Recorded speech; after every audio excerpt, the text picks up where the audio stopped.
Police విధుల్లో ఎలాంటి మచ్చ లేకుండా రిటైర్ కావటం గొప్ప విషయమని 3 టౌన్ సీఐ ఎస్ సాంబశివరావు అన్నారు. ట్రాఫిక్ ఎస్ఐగా రిటైర్ అయిన మైలా బ్రహ్మయ్య ఇందుకు నిదర్శనమని చెప్పారు. పోలీసు శాఖలో 42 ఏళ్ల సర్వీసును పూర్తి చేసుకుని గత నెల 31వ తేదీన పదవి విరమణ చేసిన పట్టణ ట్రాఫిక్ ఎస్ఐ మైలా బ్రహ్మయ్య అభినందన సభను బుధవారం స్థానిక సుల్తానాబాద్లోని నవోదయ కళ్యాణ మండపంలో ఘనంగా నిర్వహించారు. పోలీస్ కానిస్టేబుల్గా ఉద్యోగ జీవితాన్ని ఆరంభించి ట్రాఫిక్ ఎస్ఐగా పదవి విరమణ చేసిన బ్రహ్మయ్య విధి నిర్వహణను, వృత్తి పట్ల ఆయన అంకిత భావాన్ని అందరూ ప్రశంసించారు. ఈ సందర్భంగా 3 టౌన్ సీఐ ఎస్ సాంబశివరావు మాట్లాడుతూ, ప్రస్తుత రోజుల్లో పోలీసు విధి నిర్వహణలో ఏమాత్రం అజాగ్రత్త జరిగినా సస్పెన్షన్లు, ఉద్యోగం నుంచి తొలగింపు తప్పనిసరిగా ఉందన్నారు. అయినప్పటికీ మైలా బ్రహ్మయ్య తన జీవిత కాలంలో ఎలాంటి మచ్చ లేకుండా రిటైర్ అవటం అభినందనీయమని చెప్పారు. అదేవిధంగా కానిస్టేబుల్గా చేరి కానిస్టేబుల్గానే కొందరు రిటైర్ అవుతుంటారని గుర్తు చేశారు.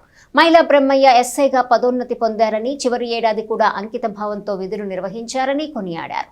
మైలా బ్రహ్మయ్య దంపతులను ఈ సందర్భంగా ఘనంగా సత్కరించారు. పోలీసు అధికారులు, సిబ్బంది, బ్రహ్మయ్య కుటుంబ సభ్యులు పాల్గొన్నారు.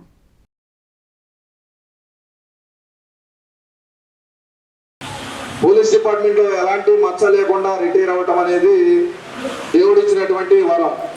నిన్న మొన్న వచ్చినటువంటి వాళ్ళ మీద కూడా భయంకరమైనటువంటి నిందలు పడతా ఉన్నాయి. చాలా మంది సస్పెన్షన్, కొంతమంది రిమూవ్ ఫ్రమ్ సర్వీస్ అవుతున్నటువంటి ఈ రోజుల్లో. అదేవిధంగా కొంతమంది కానిస్టేబుల్ గా రిక్రూట్ అవుతారు, కానిస్టేబుల్ గానే రిటైర్మెంట్ అవుతుంటారు. అది కూడా మేము చూసాం. అదేవిధంగా కొంతమంది ఇప్పుడు చూసారు, సార్ని చక్కగా ఎనర్జెటిక్ గా ఉన్నారు, ట్రాఫిక్ లో కూడా చాలా హుషారుగా ఉద్యోగం చేస్తారు.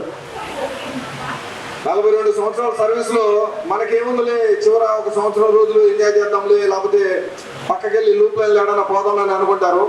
ట్రాఫిక్ లో చాలా మంది మీద చాలా నిందలు చూసాం. ట్రాఫిక్ లో ఎవరైతే లీడ్ చేస్తారో ఇన్ఛార్జి, వాళ్ళ మీద చాలా నిందలు పడతాయి. ఏ ఒక్క మచ్చ కూడా ఈ 6 నెలల్లో ఒక్క కంప్లైంట్ కానీ ట్రాఫిక్ నుంచి మాకు రాలేదు. అదేవిధంగా ఏ రోజు కూడా లోకల్ ఎస్హెచ్ఓలు ముగ్గురున్నా కూడా ముగ్గురులో ఎవరితో కూడా వారికి పని పడలేదు. తర్వాత వాళ్ళకున్న సిబ్బంది సంఖ్య కూడా చాలా తక్కువ, 5-6 ఉన్నారు.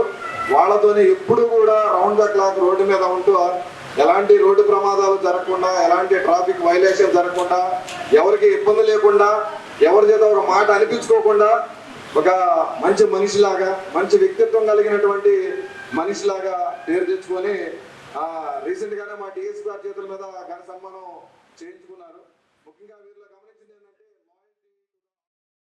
తెనాలి బ్రాండ్ ని సృష్టించారు. ఆ బ్రాండ్ ని ఎవరు దాన్ని రీఫిల్ చేయలేరేమో. రిటైర్ అయ్యడానికి కూడా ఒక రిక్రూట్ లాగా రిటైర్ అవుతున్నారని నా అభిప్రాయం. ఒక రిక్రూట్ కానిస్టేబుల్ కానీ, ఒక పర్సన్ ఎస్ఐ కానీ ఏ స్పీడ్తో పనిచేస్తారో బ్రహ్మయ్య గారు రిటైర్ అయ్యడానికి కూడా అదే స్పీడ్తో కొనసాగించారు. దేవుడు ఇచ్చిన వరం ఏంటంటే నా దృష్టిలో మంచి ఆరోగ్యం. స్టిల్ ఈ రోజు కూడా ఒక రిక్రూట్ ఎలా అయితే ఉంటారో సార్ అదే టెంపోతో ఉన్నారు. వాళ్ళ కుటుంబంతో మంచిగా